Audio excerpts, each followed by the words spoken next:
வணக்கம், welcome to Usha's food world. இன்னைக்கு cooker இல்லாமல் இன்ஸ்டண்ட்டாக மஷ்ரூம் பிரியாணி எப்படி செய்யறதுன்னு பார்க்கலாம். காளான் பிரியாணிக்கு தேவையான பொருட்களை இப்போ பார்க்கலாம்.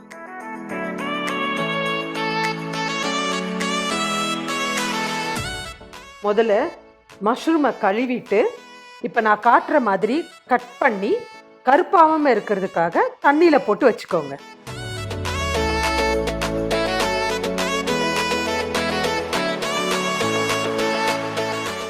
அடுத்து பிரியாணி மசாலா அரைக்க 7 லவங்கம், ஒரு பட்டை, ஒரு ஜாதிக்காய், ஒரு ஸ்டார் ஆனிஸ், மராட்டி மொக்கு 1, கடல்பாசி 5, 2 ஏலக்காய், இஞ்சி 6 சிறிய துண்டுகள், பூண்டு 10 பல்லு,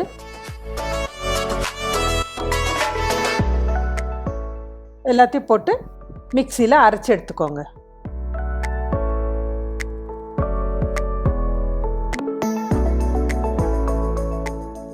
ஒரு கனமான பாத்திரத்தில் 2 டேபிள் ஸ்பூன் ஆயில் விட்டுட்டு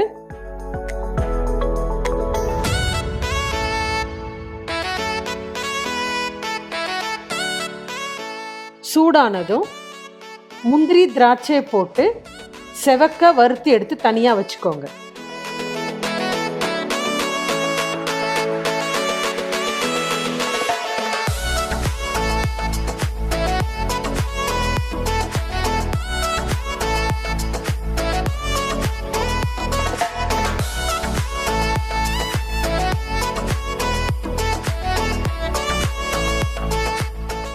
அதே எண்ணெயில் 1 டீஸ்பூன் சோம்பு,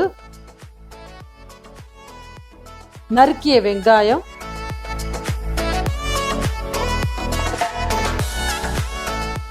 கீறிய பச்சை மிளகாய் சேர்த்து பொன்னிறமாக வதக்கிக்கோங்க.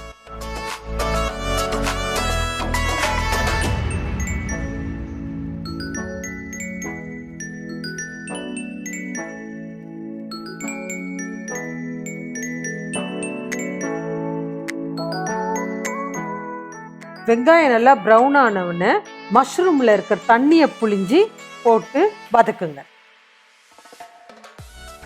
உங்கள் எல்லாருக்கும் தெரியும், மஷ்ரூம் தண்ணி விடும். அந்த தண்ணி வத்துற வரையும் நல்லா வதக்கிக்கோங்க.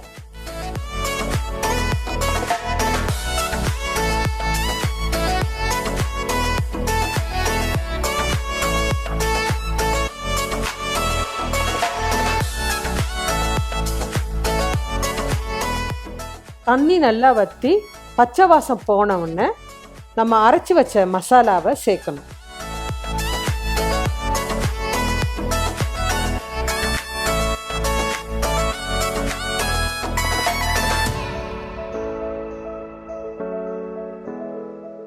இதை வதக்கிட்டு அதோட நறுக்கிய தக்காளியை சேர்த்து அதையும் வதக்குங்க.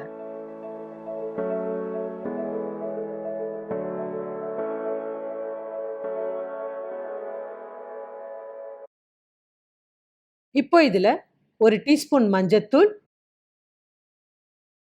2 டீஸ்பூன் மிளகாய்த்தூள்,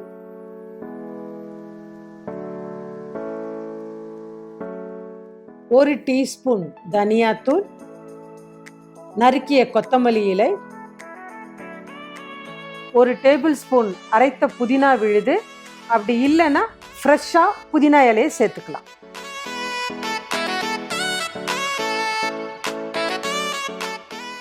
தயிர் 1/4 கப், தேவையான அளவு உப்பு சேர்த்து நல்லா வதக்குங்க.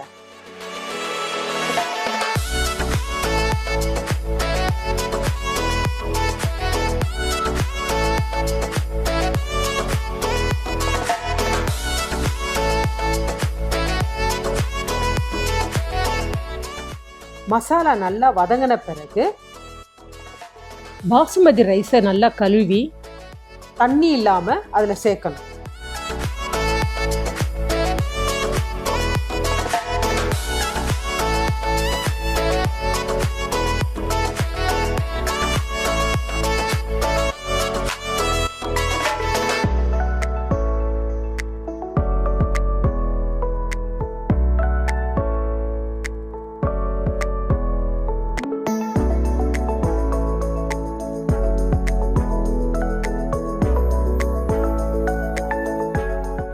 இப்போ நான் 2 ஆளாக்கு அரிசி எடுத்திருக்கேன்.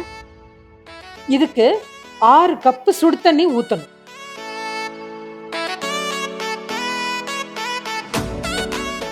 இப்போ நல்லா கிளறிட்டு கொதி வந்த உடனே டேஸ்ட் பார்த்துட்டு ஒரு 10 நிமிஷம் மிதமான தீயில மூடி வச்சிருங்க.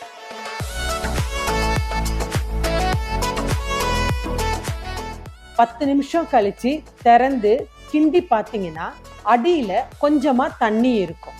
இந்த ஸ்டேஜில் 1 டேபிள் ஸ்பூன் நெய்யை விட்டுட்டு மறுபடியும் 5 நிமிஷம் மூடி குறைந்த தீயில குக் பண்ணி எடுத்தீங்கன்னா சுவையான மஷ்ரூம் பிரியாணி ரெடி.